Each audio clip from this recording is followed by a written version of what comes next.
Welcome. What an amazing performance that was.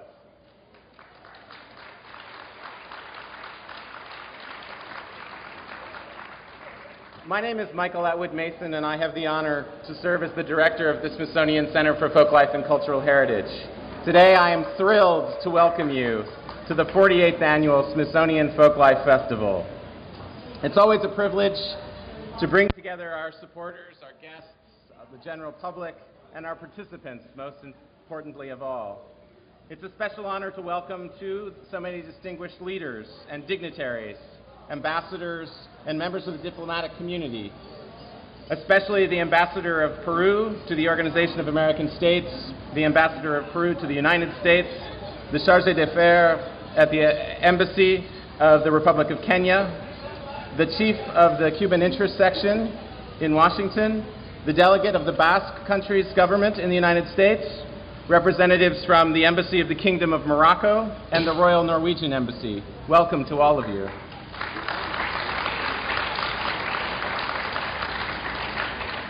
This year, the festival presents a cultural dialogue around the diverse and rich cultures of China and Kenya through words, food, dance, stories, song, and work. This kind of multifaceted conversation in and about traditional culture is part of a process that educator Rachel Du Bois called cultural democracy. Rooted in individual artists and tradition bearers, cultural democracy embraces the idea that people strategically use cultural and artistic expression as tools to seek their own best interests, and they use their cultural values as a compass to chart their path, their course through the present and into the future. Whether through the use of national dress at public events, preserving and speaking endangered languages, or using traditional forms to protest social inequity.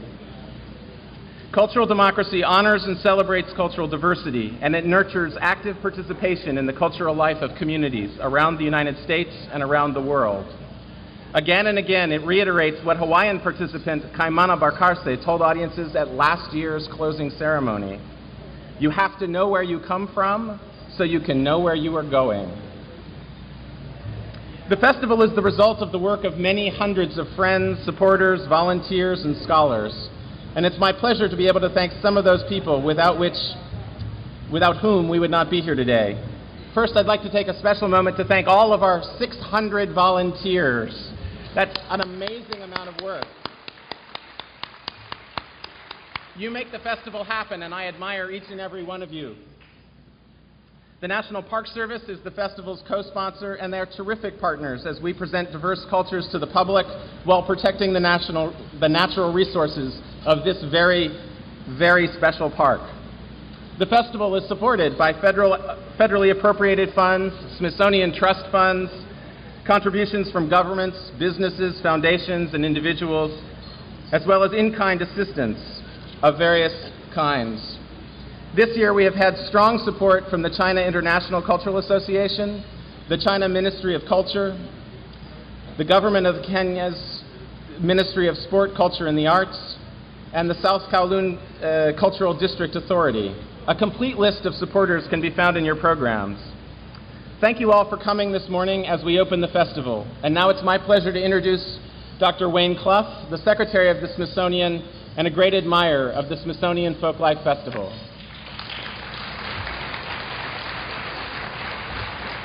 Thank you. Thank you. Well, we call this Folklife Festival weather, and we hope you're enjoying it.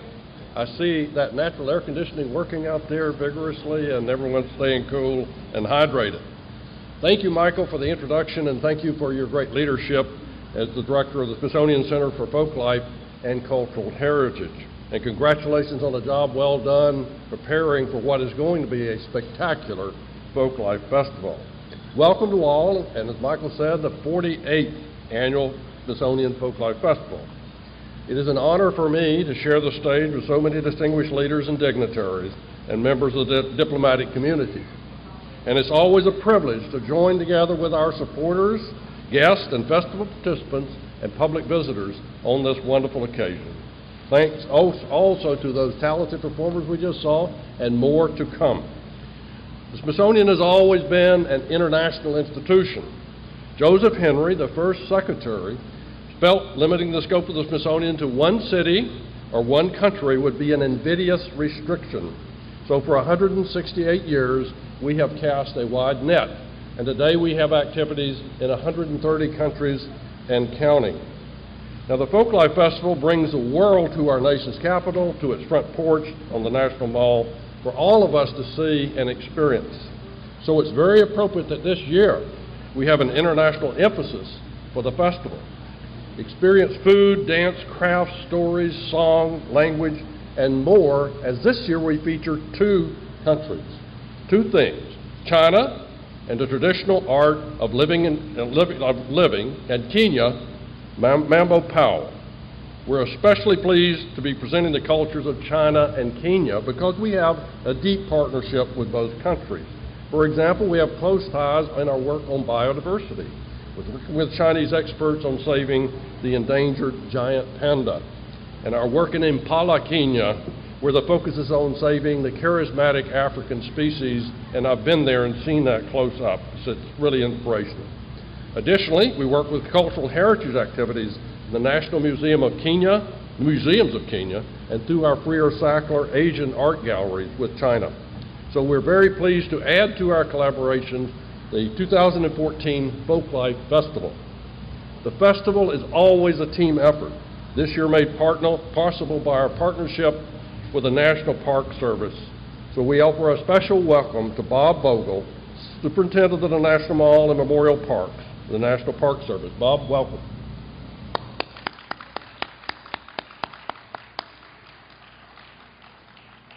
At the end of this ceremony, we'll be signing an MOU that preserves the Folklife's place on the National Mall for years to come. That's a big step, folks.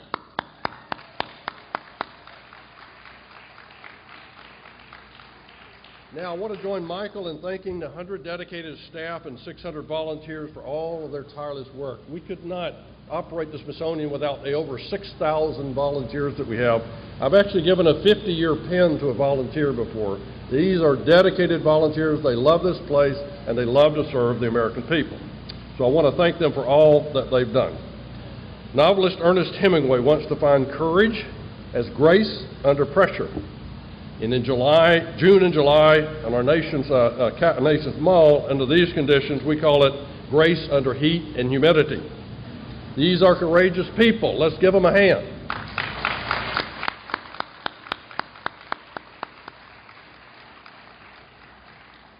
In size, scope, diversity, and impact, the Smithsonian Folklife Festival is unique in America and, in fact, in the world. Each year, roughly 1 million people come to share this wonderful experience with us. The festival helps visitors connect with their own heritage and exposes them to other traditions, a vitally important service, especially in today's connected world. So thank you for all participating and being here today. Enjoy the festival, and now please welcome my distinguished colleague, Richard Curran, Undersecretary of History and Culture and author of the very popular book, The History of America in 101 Objects.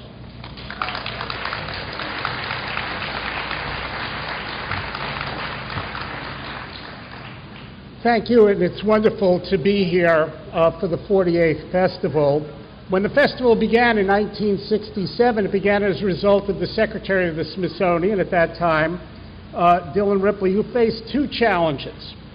One, he wanted to liven up the mall. He called this mall Forest Lawn on the Potomac. And he thought that the United States should have a robust center in its capital. The other thing is he wanted to liven up museums. At that time, he thought they were pretty dusty. He said museums were a place you go to after a heavy Sunday dinner, not exactly a ringing endorsement.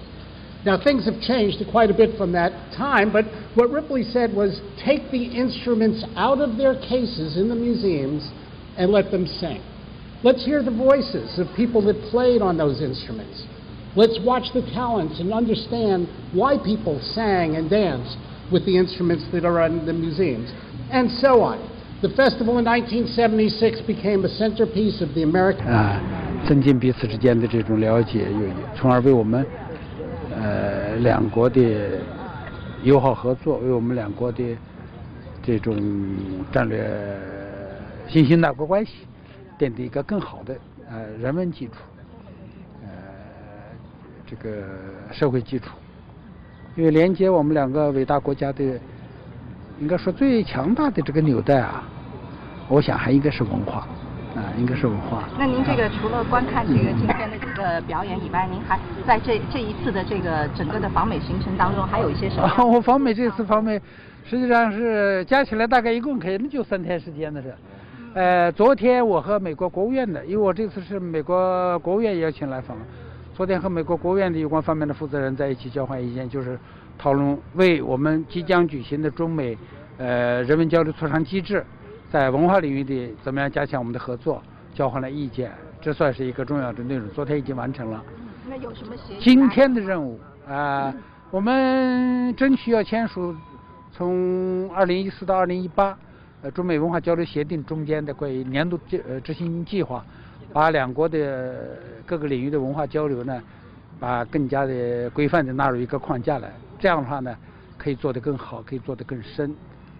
这是中美人文交流机制磋商机制建设5周年嘛，今年是一个很重要的一个节点，我们规划了下一步工作。第二个任务就是来看这个我们的史密斯民俗节中国主题馆活动的这个情况，要向我们的艺术家们，要向他们表示敬意，表示感谢天公作美，这2天天气非常好我刚才跟美国人讲，我说这个天气可能也是一个好兆头，希望我们的整个活动是阳光灿烂阳光灿烂。第3个任务之后呢还要去洛杉矶，因为洛杉矶世界事务委员会的邀请，要在那专门介绍中国的文化政策，现在新时期的文化政策，我们的文化管理，以及和美方的交流，另外还要参观几个文化产业方面的项目去看一看。时间很短，加起来到2-3天的时间，但是呢，很有意义，因为中美关系是我们最重要的双边关系之一。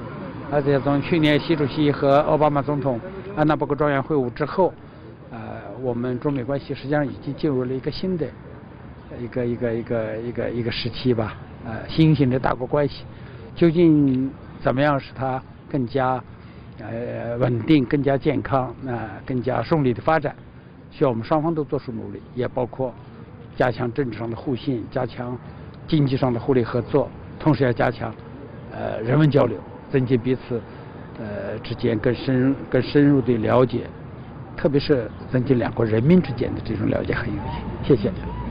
好，抱歉我是江湖剧团的团长，要给这个支持你们的表演，朋友们的表演，还有也是16大、18大打代表，我也是梅花奖、文化奖或者是陈美兰演员杨馆长。上一次咱们搞这个东盟的那个服装展、服装盛典，他们也他们是故事演员、古东演员是，他是过北演员。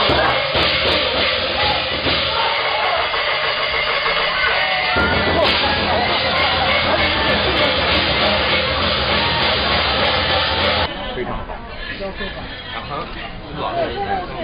蔡部长，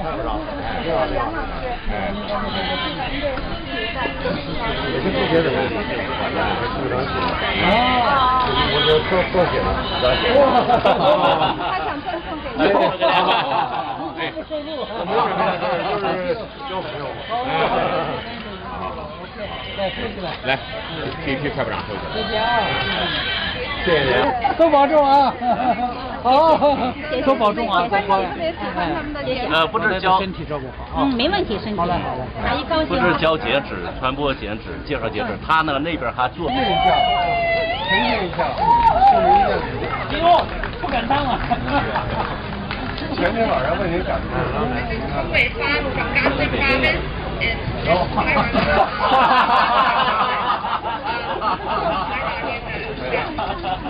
蔡部长，这肯定向你的团中央当国际部长。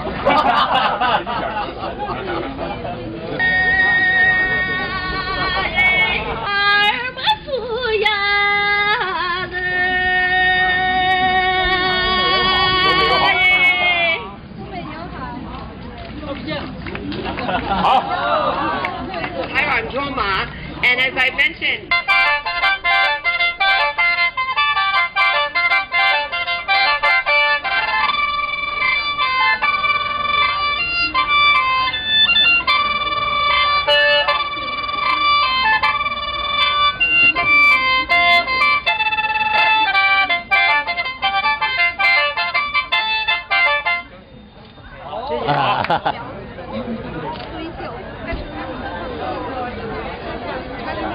时尚，让它那个人工来发酵，这是苗子，我们把一个节来苗子。就说卖了画的这种东西，绝对是要有这个世界上。原来我们的博物馆就在这样的卖的，然后有一个日本的画的专家来看。哎，这说的行，哎，说个这是照片上看一下。这个领导，这是一个保。